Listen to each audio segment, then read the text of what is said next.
우리 옆사람과 인사하겠습니다. 만나서 반갑습니다. 한 주간도 평안하시기 바랍니다. 오늘 예배드리는 모든 성도들에게 하나님께서 복 주시고 지켜주시고 은혜와 평안 주시기를 주님의 이름으로 축원합니다. 몇 년 전에 레미제라블이라고 하는 그런 뮤지컬 공연이 있었는데, 이 뮤지컬이 세계적으로 유명하게 되어지고 아주 오랫동안 공연을 하게 되어졌는데, 여러 배우의 또 여러 기술적인 면도 있겠지만은 가장 큰 이유는 레미제라블의 내용 때문에 그렇습니다. 우리 레미제라블 잘 우리가 대부분 알지 않습니까? 레미제라블의 주인공인 장발자는 배가 고파가지고 빵 하나를 훔쳐 먹다가 걸려가지고 5년 동안 옥살이를 한다고요. 5년 동안 옥살이 하면서 탈출하려고, 너무 억울하니까 탈출하려고 4번이나 시도하다가 붙잡혔어요. 그래가지고 이 형량이 늘어나가지고 19년 동안 옥에서 옥살이를 하다가 나옵니다. 그 옥살이 하다가 나오는 것이 공연의 시작입니다. 장발자는 감옥에서 나오자 누구 하나 반겨주거나 누구 하나 환영하거나 누구 하나 인정해 주지 않습니다. 아무도 그에게 일자리를 안 줍니다. 일자리를 안 주니까 먹을 것이 없습니다. 그래가지고 장발장은 거리를 헤매다가 어느 성당에 찾아갔는데 미리엘이라고 하는 그런 사제가 그를 맞아주고 대접해 주었습니다. 그리고 최고의 손님이 왔을 때만 대접하는 은쟁반을 내어가지고 그를 대접합니다. 장발장은 이거 내가 훔쳐가면 내가 좀 살 수 있겠다, 그런 생각을 가지고 사제가 없을 때에 은쟁반을 훔쳐서 달아나다가 경찰의 불심 검문에 걸려가지고 다시 붙잡혀서 사제에게 잡혀왔습니다. 사제가 가만히 바라보니까 이거 잡혀가지고 도둑이라고 취급받고 왔구나, 눈치를 채고 이야기합니다. 아니 자네 왜 또 왔나? 내가 은쟁반을 주었으면 그때지 또 뭘 또 주면 되겠나? 그러면 은촛대까지 줄까? 그러면서 은촛대를 주면서 경찰들에게 이야기합니다. 이 사람이 훔쳐간 것이 아니고 내가 준 것이라고. 그러면서 자기를 변호해 주어서 도둑으로 몰리지 아니하고 그런 자유의 몸이 되어집니다. 그때 장발자의 그 마음속에 감동이 일어났어요. 나를 이렇게 인정해 주는 사람도 있구나, 나를 이렇게 용서해 주는 사람도 있구나, 내가 정말 살 가치가 있는 사람이구나 하는 것을 깨닫고 그런 다른 곳에 나와가지고 자기의 이름도 마들렌이라는 이름으로 바꾸어서 열심히 노력합니다. 남을 도와줍니다. 사업도 합니다. 나중에 사장이 되어졌습니다. 그리고 나중에는 열심히 살다 보니까 그 지역에 존경받는 시장까지 되어졌습니다. 그런데 그를 끝까지 쫓아다니는 한 형사가 있었는데, 자베르라는 형사가 장발장이 절대로 그 그릇을 받은 것이 아니고 훔쳐간 것이다, 그것을 증명해가지고 그를 다시 옥에다가 넣어야 되지 하는 이런 이 의문심을 가지고 열심히 지금 쫓아다니는 형사가 있었습니다. 그러다가 프랑스 혁명이 일어나고 세상이 뒤집혔습니다. 장발장을 괴롭히던 형사도 혁명군에게 붙잡혀가지고 장발장 앞에 데리고 왔습니다. 그때 장발장은 자기의 과거를 캐가지고 옥에 넣으려고 하는 그 집약에 따라붙는 그 형사를 용서해 줍니다. 그러니까 이 형사가 이야기합니다. 어떻게 나 같은 사람을 용서할 수 있습니까? 그러니까 장발장이 이야기하기를, 세상은 넓습니다. 이것보다도 바다는 더 넓습니다. 바다보다도 하늘이 더 넓습니다. 하늘보다도 더 넓은 것이 바로 용서하는 사람의 마음입니다. 오늘 이 바다보다도 하늘보다도 더 넓은 용서하는 마음, 그 하나님의 마음을 오늘 이식받을 수 있는 성도들 되시기를 바랍니다. 어떨 때 사람이 변합니까? 용서받으면 변합니다. 하나님의 용서를 받는 사람이 다른 사람을 용서할 때 사람은 변하기 시작합니다. 천국은 어떤 사람이 가느냐? 죄 없는 사람이 가는 것이 아니고 하나님의 용서를 받은 사람이 가는 곳입니다. 천국 갈 사람은 어떻게 살아야 되느냐? 다른 사람을 용서하면서 살아가는 사람이 바로 천국 갈 사람의 삶의 형태인 줄 믿으시기를 바랍니다. 예수님의 모든 말씀은 천국을 설명하는 말씀입니다. 천국은 어떤 곳인가, 어떤 사람이 가는가, 천국 백성 된 사람은 어떻게 살아야 되는가를 쭉 그렇게 설명하고 있는데, 오늘 우리가 읽었던 말씀도 천국에 관한 말씀입니다. 23절 보세요. 그러므로 천국은 그 종들과 결산하려 하던 어떤 임금과 같으니, 우리도 생애 마지막에 하나님 앞에서 우리 모든 삶을 결산하게 될 것입니다. 어떻게 살았느냐, 무슨 말을 하며 살았냐, 얼마나 봉사했느냐, 얼마나 진실하게 살았느냐, 얼마나 하나님의 나라를 위해서 살았느냐, 우리가 일일이 다 하나님 앞에 다 직구하고 결산하게 될 것입니다. 그런데 오늘 본문을 보면 한 임금님이 그의 종들과 결산하는데 한 종은 10,000달란트를 빚진 종이 있었습니다. 10,000달란트는 얼마나 큰 돈인가 하면 한 사람이 20만 년, 2만 년도 아니고 20만 년 동안 한 푼도 쓰지 않고 벌어야 할 돈이 10,000달란트입니다. 도저히 갚을 수 없는 돈입니다. 그런데 임금이 불렀습니다. 네 몸과 네 아내, 네 자녀들을 다 팔고 모든 소유를 다 팔아서 너 진 빚을 내게 갚으라. 그러니까 빚진 종이 엎드려서 절합니다. 임금님, 지금은 내가 갚을 길이 없습니다. 그러나 어느 정도 말미만 주시면 내가 열심히 노력해가지고 그 빚을 갚도록 하겠습니다. 애걸복걸하고 눈물을 흘리면서 그렇게 간구했습니다. 임금은 그 종을 불쌍히 여기셔서 종의 그 모든 힘으로는 도저히 갚을 수 없기 때문에 그 빚을 다 탕감해 주었다고 했습니다. 임금으로부터 빚을 탕감받은 종은 얼마나 기뻤겠습니까? 들듯이 기뻐하고 절도 수백 번을 했을는지 모르겠습니다. 휘바람을 불면서 기쁨으로 나왔습니다. 집으로 돌아가고 있는데 자기에게 100데나리온 빚을 진 동료를 만났습니다. 100데나리온은 지금 돈으로 하면 한 1,000만 원 정도에 속하는 돈입니다. 탕감받은 종은 자기 친구에게 나에게 진 빚을 갚으라고 채권합니다. 빚진 사람이 지금은 돈이 없으니까 기회를 주시면 내가 갚겠다고 했습니다. 그러자 탕감받은 종은 빚진 자의 멱살을 잡으면서 지금 갚으라고, 지금 갚지 아니하면은 당장 옥에 쳐넣겠다고 협박을 하다가 기다려주지 아니하고 그를 옥에 넣었다는 것입니다. 이 광경을 지켜보던 임금의 신하들이 임금에게 그 사실을 자세히 고합니다. 이 임금이 노발대발합니다. 여봐라, 10,000달란트 빚진 종을 다시 불러오너라. 그래가지고 그 종이 임금에게 갔습니다. 네가 너의 딱한 처지를 보고 불쌍히 여겨서 10,000달란트란 엄청난 빚을 다 탕감해 주었는데 너는 너의 친구 빚 100데나리온을 용서해 줄 수 없더냐. 그러므로 너도 내게 빚진 10,000달란트를 다 갚아야만 옥에서 나오게 될 것이다 하고 종을 옥에 집어 넣었습니다. 이 이야기는 어떤 이야기입니까? 이 10,000달란트 빚진 종과 100데나리온 빚진 종의 이야기는 임금과 종에 관한 이야기일 뿐만 아니고 바로 우리의 이야기, 나의 이야기인 줄 믿으시기를 바랍니다. 우리는 하나님으로부터 10,000달란트 빚을 진 사람들이고 또 10,000달란트를 용서받은 죄인인 줄 믿으시기를 바랍니다.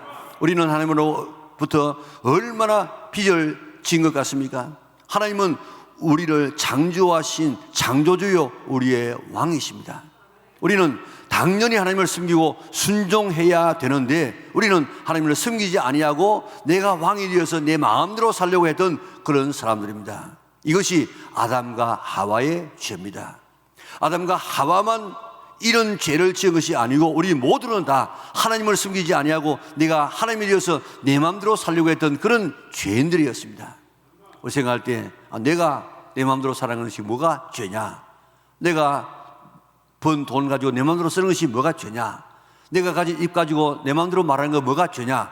그렇게 말하는데 성경은 그렇지 않습니다. 우리 인생의 주인은 하나님이시고 우리는 하나님의 뜻을 따라서 내 마음대로 아니고 하나님의 뜻을 따라서 하나님을 임금으로 주인으로 삼아서 살아가야 되는 것이 오늘 우리의 본분이라고 성경은 말하고 있는데 그렇게 살지 않은 것을 죄라고 이야기합니다. 이것을 법적으로 말하면 반역죄라고 합니다. 이 죄는 삼족을 멸하는 죄입니다. 이 죄를 돈으로 환산하면 10,000달란트입니다. 갚을 수 없는 돈입니다. 용서받을 수 없는 죄입니다. 뿐만 아니라 예수님께서 말씀하시기를 우리가 남을 미워하면 살인죄라고 이야기했습니다. 여러분은 살아가면서 얼마나 많은 사람을 몇 번쯤이나 미워해 보았습니까? 하루에 한 번만 미워해도 70년을 살면 25,550번을 미워하는 경우가 있었고, 그렇게 하게 되어지면 그 사람을 죽이는 경우가 되어집니다. 그것을 값으로 따지면 얼마나 들었냐? 그게 1만 달란트입니다. 우리가 마음으로라도 음욕을 품으면 가늠한 것이라고 했는데, 하루에 한 번만 그런 마음을 먹어도 25,550번의 이런 이 가늠죄를 범한 것입니다. 어느 시장은 미투 때문에 시장직을 내려놓았는데 25,550번의 이런 죄를 지었으면 돈으로 환산하면 얼마나 많겠습니까? 그게 바로 1만 달란트입니다. 하나님 앞에서, 사람 앞에서, 내 자신 앞에서 우리는 용서받을 수 없는 죄를 지었던 내가 죄인임을 기억하시기를 바랍니다. 행동은 아니라고 할지라도 우리의 말로, 우리의 생각으로도 우리는 얼마나 많은 죄를 지은 우리인지 모릅니다. 1만 달란트 빚진 종과 다를 바가 없는 죄인임을 오늘 기억하시기를 바랍니다. 인정하시기 바랍니다. 이런 우리가 가야 할 곳은 당연히 옥입니다. 그 영원한 옥, 그 지옥입니다. 근데 하나님은 오직 은혜로 이런 한 장 우리에게 요구하지 아니하시고 오직 은혜로 이 모든 죄를 다 사하여 주고 거기서 끝나지 아니하고 하나님의 자녀가 되는 엄청난 은혜까지 허락하여 주었습니다. 우리는 과거에 이런 죄인이었다, 1만 달란트 도저히 용서받을 수 없는 죄를 지었던 죄인이라는 사실을 먼저 인정할 수 있기를 바랍니다. 이런 내가 하나님의 은혜로 죄 사함 받았다, 1만 달란트를 탕감받았다는, 용서받았다는 이 확신을 가질 수 있기를 바랍니다. 그래야만 천국 백성이 되어집니다. 죄 사함의 확신이 있어야만 천국 백성이 될 수가 있습니다. 하나님께서 내 죄를 사하기 위해서 입으로만 네 죄 사함 받았다 그렇게 하지 아니하시고 예수님을 이 땅에 보내시고 내 대신 십자가에서 죽으시고 내 대신 피 흘리심으로 말미암아 그의 죽음으로 내 모든 죄를 다 사하여 주셨다는 이런 확신을 가질 수 있기를 바랍니다. 그래야만 천국 갈 수 있습니다. 다시 말하면 나는 1만 달란트 받은 종처럼 이런 큰 죄인이었는데 예수님께서 내 죄를 다 용서해 주었다, 그것도 십자가에 보배로운 피로 나를 용서해 주었다 하는 이런 확신이 있어야만 천국 백성이 되는 것입니다. 그러면 이렇게 용서받은 사람은 어떻게 살아야 되겠습니까? 용서하면서 살아야 합니다. 우리는 살아가면서 백데나리온과 같은 이런 빚을 지기도 하고 또한 지우기도 하면서 살아갑니다. 엄청난 빚을 탕감 받았다면 나도 남의 빚을, 이런 조그마한 빚을 탕감해 주면서 용서해 주면서 살아가야 그게 사람의 도리인 것입니다. 그런데 그러지 못할 때가 있다는 것입니다. 마치 1만 달란트 탕감받은 내게 100데나리온 빚진 자를 용서하지 못할 때가 있다는 것입니다. 이것이 오늘 우리의 현실이 아닙니까? 그 많은 죄를 용서받았는데 우리는 내게 조그마한 이 죄를 지은 사람을 용서하지 못하는 이런 온주함이 우리에게 있을 수 있습니다. 10,000달란트 용서받는 확신이 있다고 하면 형제의 허물을 마땅히 용서해야 됩니다. 왜 그렇습니까? 그렇게 하는 것이 마땅하다고. 그래서 33절 볼까요? 내가 너를 불쌍히 여김과 같이 너도 내 동료를 불쌍히 여기는 것이 마땅하지 아니하냐 하고. 아멘. 용서받았으면 용서해 주는 것이 마땅하다는 것입니다. 하나님으로부터 1만 달란트 빚졌는데 도저히 내 힘으로는 갚을 수 없었는데 오직 하나님의 은혜로 용서받았다면 나도 그 하나님의 뜻을 받들어서 내 이웃의 죄와 허물을 용서해 주는 것이 마땅하다, 당연하다, 그래야만 된다 하는 이 사실을 깨달으시기를 바랍니다. 그리고 내 주변에 용서하지 못하고 있는 자가 있다고 하면 이제부터 용서할 수 있기를 바랍니다. 용서할 수 없는 사람이라고 할지라도 우리가 용서받을 수 없는 내가 용서받았기 때문에 다른 사람을 용서하며 살 수 있기를 바랍니다. 이것은 마땅한 일이라고 했습니다. 또 왜 용서해야 되느냐? 오늘 본문을 자세히 보면 참 두렵고 떨립니다. 오늘의 말씀을 천국을 설명하는 예수님의 한 이야기로만 흘러버리지 말고 정말 오늘 이 말씀의 뜻을 한번 깨달아 보세요. 34절에 뭐라고 이야기하고 있습니까? 주인이 노하여 그 빚을 다 갚도록 그를 옥졸들에게 넘기니라. 그 빚을 다 갚기까지 옥에서 나올 수 없다는 것입니다. 영원히 옥살이를 한다는 것입니다. 그 옥이 어떤 옥입니까? 영원한 지옥입니다. 어떤 사람이요? 용서받은 자가 다른 사람의 조그마한 죄를 용서하지 아니하면 하나님께서는 니도 이제 나한테 다 갚아라. 그래가지고 그 갚는 장소가 바로 지옥이라는 거예요. 여기 옥졸들에게 붙인이라는 이 말에, 이 옥졸이라는 말은 괴롭히다 그런 말에서 온 것인데, 옥졸들에게 붙인다는 말은 괴롭히는 자에게 붙인다, 고문하는 자에게 붙인다 그런 뜻이에요. 다시 말하면 내가 용서받은 내가 다른 사람을 용서하지 아니하면 하나님께서 우리를 옥졸에게 붙여. 옥졸이 뭐라고 했습니까? 괴롭히는 자, 그리고 고문하는 자, 거기에 붙여가지고 우리를 괴롭히는데, 그게 원어적으로 뭐냐면 육체적으로 질병에 걸려서 고통당하는 것, 사업에 실패해서 경제적으로 어려움을 당하는 것, 가정적으로 어려움을 당하는 것, 이런 이 고통을 당하는 바로 그것이 바로 오늘 본문에 옥졸들에게 붙인다 그렇게 말하고 있습니다. 다시 말하면 용서받았지만은 내가 다른 사람의 죄를 용서하지 아니하면 하나님께서 이런 이 질병의 옥졸에, 실패의 옥졸에 붙여가지고 나를 괴롭히고 나를 고문한다는 것입니다. 그래서 실질적으로 용서하지 못하는 사람은 자신이 고통을 당하게 되어 있습니다. 정신의학자 메닝거라는 사람은 질병의 70%가 스트레스 때문에 오고, 스트레스의 90%가 미움과 또 다른 사람을 용서하지 못하는 것과 다른 사람을 증오하는 여기에서 온다. 지금도 정신병원에 있는 사람 50%가 나는 내 죄 용서받았다는 그런 확신과 또 내가 다른 사람을 용서했다는 이런 마음만 있으면 지금 나와도 괜찮다고 이야기했습니다. 남을 용서하지 못하면 옥졸들에게, 괴롭히는 자에게, 고문당하는 자에게 내맡겨져 가지고 육체적으로 고통당하고 정신적으로, 경제적으로, 가정적으로 이렇게 고통을 당한다는 것입니다.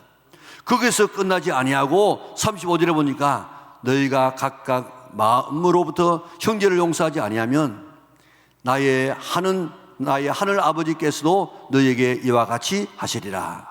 이 얼마나 놀라운 이야기인지 모릅니다.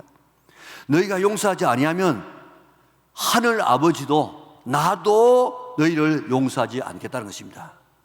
용서받을 필요가 없으면 용서하지 마세요. 왜냐하면 내가 용서받을 필요가 없으니까 용서 안 해도 용서받을 필요 없으면 괜찮아요.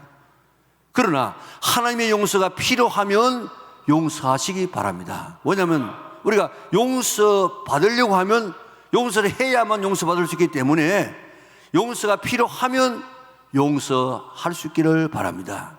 마태복음 6장 14절에 보니까 너희가 사람의 잘못을 용서하면 하늘 아버지께서도 용서하시고 또 용서하지 아니하면 하늘 아버지께서도 너에게 용서하지 않겠다고 이야기했습니다. 이 얼마나 무서운 이야기입니까?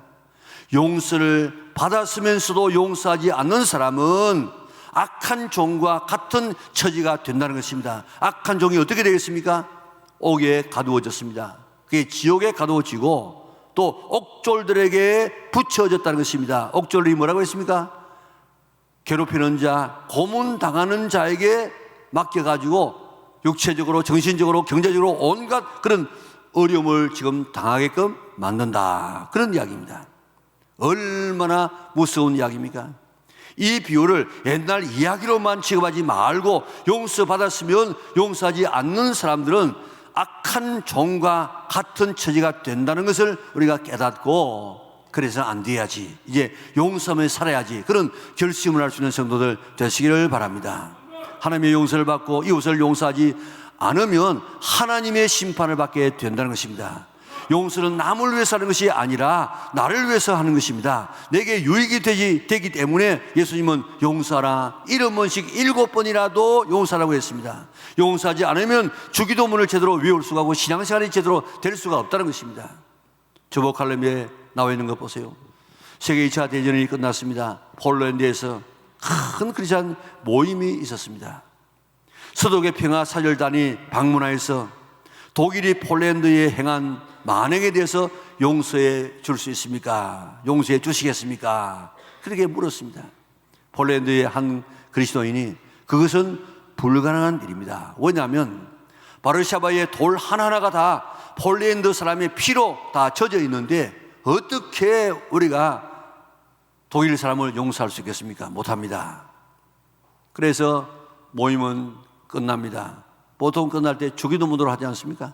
그래서 하늘에 계신 우리 아버지 하면서 주기도문을 하는데 우리가 우리의 죄를 사하여 준 것 같이 우리의 죄를 사하여 주시고 했는데 이게 넘어가지 않아요.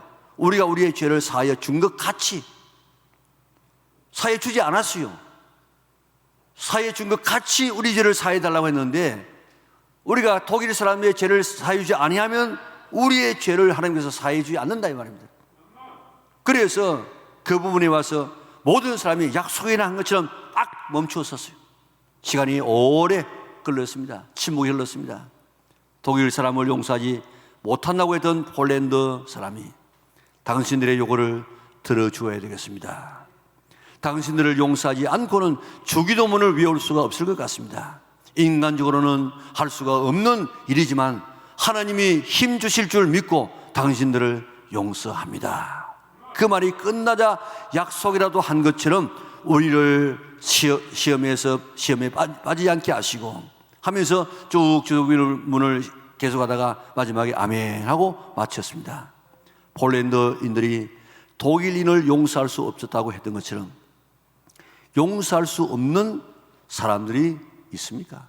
내가 살아오면서 내 인생을 망쳐놓은 그 누구, 내 눈에 흘들하기 전에 나는 용서할 수 없다.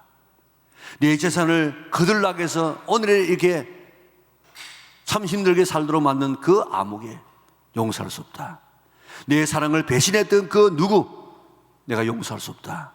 내 인생을 이렇게 망가뜨려 놓은 그 암흑에 나는 절대로 내 눈에 흘들하기 전에 죽기 전에는 용서하지 못한다. 지금도 정오하고 지금도 지가 떨리고 지금도 그만 생각하면 기분 나쁜 그런 사람이 우리에게 있습니까? 나에게 상처를 주고 배신하고 내 인생을 망쳐놓은 사람은 뭔데 미국의 대통령이 아니고 가장 가까이 있는 사람일 수가 대부분입니다. 어떤 사람은 부모입니다. 어떤 사람은 형제입니다. 어떤 사람은 자식입니다. 어떤 사람은 친구입니다. 어떤 사람은 이웃입니다. 그런데 그 가운데서 용서하지 못하는 사람이 지금 있습니까? 그래서 주기도문을 외울 때마다 마음의 가책을 받으면서 외우는 그런 경우가 있습니까? 지금까지 용서하지 못한 사람들 있다고 할지라도 이 시간 지금부터 용서하기로 결심할 수 있기를 바랍니다. 내 힘으로는 할 수 없지만 성령 하나님께서 힘 주시면 얼마든지 용서할 수 있습니다. 용서와 화해는 다릅니다.